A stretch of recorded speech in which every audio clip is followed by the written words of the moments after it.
নমস্কার।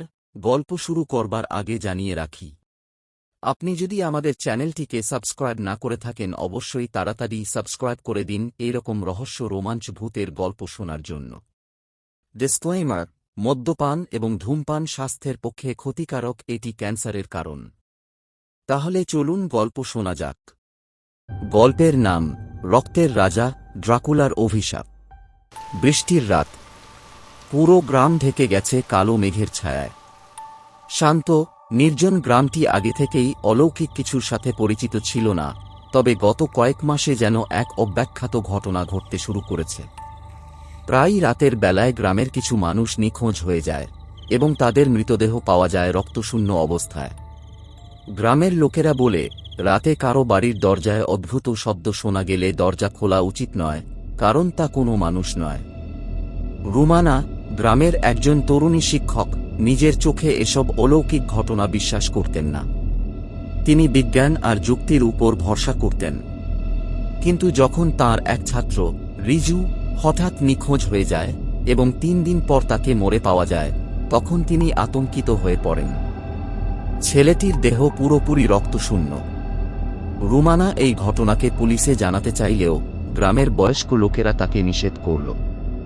এটা ড্রাকুলার অভিশাপ, বললেন গ্রাম প্রধান, বৃদ্ধ কালাম চাচা। সে আবার ফিরে এসেছে। আমরা জানি না সে কোথায় থাকে, তবে রাতের অন্ধকারে সে বেরিয়ে আসে।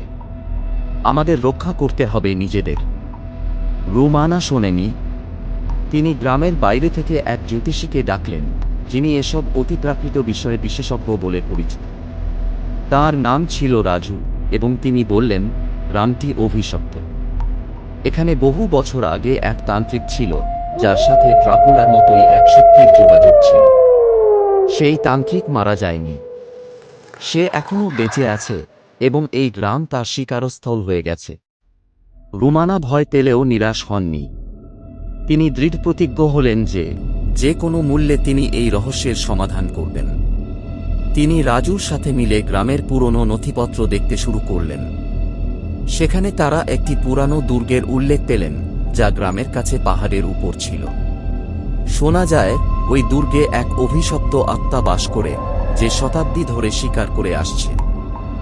এক রাতে রুমানা ও রাজু ওই পুরানো দুর্গে যাওয়ার সিদ্ধান্ত নিলেন। গ্রামের বাইরে অনেকটা জায়গা পাড়ি দিয়ে তারা সেই পুরানো ভগ্নপ্রায় দুর্গের কাছে পৌঁছালেন।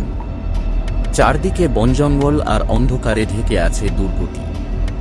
সেখানে পৌঁছেই তারা অনুভব করলেন যেন কিছু অস্বাভাবিক ঘটতে চলেছে। দুর্গের ভেতরে ঢুকে তারা দেখলেন পুরনো ধ্বংসাবশেষের মধ্যে এক পুরনো পাথরের কফিন। রাজু বুঝলেন এই কফিনই ড্রাকুলার বিশ্রামস্থল। কিন্তু কফিনটি খোলার আগে তারা কিছু অদ্ভুত শব্দ শুনতে পেল। তারা দেখতে পেল যে দুর্গের চারদিকে অন্ধকারে কিছু অজানা ছায়ামূর্তি ঘুরছে। রাজু বলল, এরা ড্রাকুলার দাস, যারা তাকে রক্ষা করে। আমাদের সাবধান হতে হবে।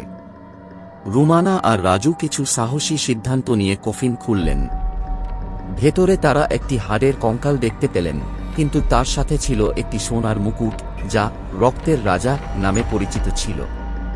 হঠাৎ করেই দুর্গের ভিতরে অন্ধকারের মাঝে একটি তীব্র আওয়াজ উঠল, যেন কোনো এক শক্তিশালী অস্তিত্ব জেগে উঠেছে।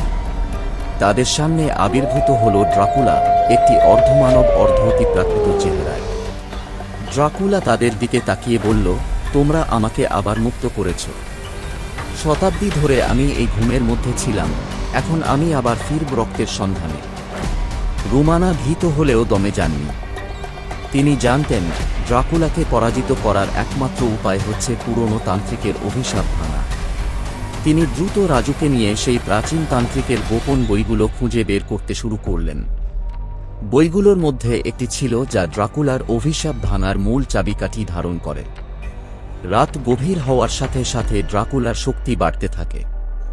গ্রামের মানুষ আবারও আতঙ্কিত হয়ে পড়ে। ড্রাকুলা তাদের উপর আক্রমণ শুরু করে। রুমানা আর রাজু দ্রুত দুর্গ থেকে পালিয়ে গ্রামে ফিরে আসে। তারা গ্রামে পৌঁছে প্রাচীন তান্ত্রিকের মন্ত্র পাঠ করে এবং গ্রামের মানুষদের একত্র করে একটি প্রতিরোধ গড়ে তোলে। ড্রাকুলা গ্রামের দিকে আসতে থাকে, তার লাল চোখগুলো আগুনের মতো জ্বলছে। কিন্তু রুমানা ও রাজু তান্ত্রিক মন্ত্রের সাহায্যে ড্রাকুলার সামনে দাঁড়ায়। তারা ড্রাকুলার রক্তের শক্তি দূর করার জন্য মন্ত্রপাঠ করতে থাকে। একসময় ড্রাকুলা দুর্বল হয়ে পড়ে, তার দেহ ক্রমশ ছাইয়ের মতো ঝরে পড়তে শুরু করে। ড্রাকুলার ধ্বংসের পর গ্রামটি আবার শান্ত হয়ে যায়। গ্রামের মানুষরা ধীরে ধীরে স্বাভাবিক জীবনে ফিরে আসে। রুমানা ও রাজু জানতেন যে তারা একটি ভয়ঙ্কর শক্তির বিরুদ্ধে জয়লাভ করেছে, কিন্তু এই অভিজ্ঞতা তাদের মনে চিরস্থায়ী দাগ রেখে যায়। গ্রাম প্রধান কালাম চাচা বলেন, তোমরা আমাদের রক্ষা করেছ। আমরা কখনো ভাবিনি যে ড্রাকুলাকে পরাজিত করা সম্ভব। রুমানা একটু হাসলেন। এটা সহজ ছিল না, বললেন তিনি, কিন্তু আমরা সবাই মিলে পেরেছি। গ্রামটি আর কোনোদিন ড্রাকুলার অভিশাপের শিকার হয়নি। তবে রুমানা আর রাজু জানতেন, পৃথিবীর অন্য কোথাও হয়তো আরও অনেক ড্রাকুলা অপেক্ষা করছে আবারও ফিরে আসার জন্য। গল্পটি এখানেই সমাপ্ত করা হল। সুস্থ থাকবেন, ভালো থাকবেন এবং নিত্য নতুন আপডেট পাওয়ার জন্য আমাদের পাশে থাকবেন। আপনাদের কাছে এটাই আমার ছোট্ট রিকোয়েস্ট। আবার দেখা হচ্ছে পরবর্তী ভিডিওতে।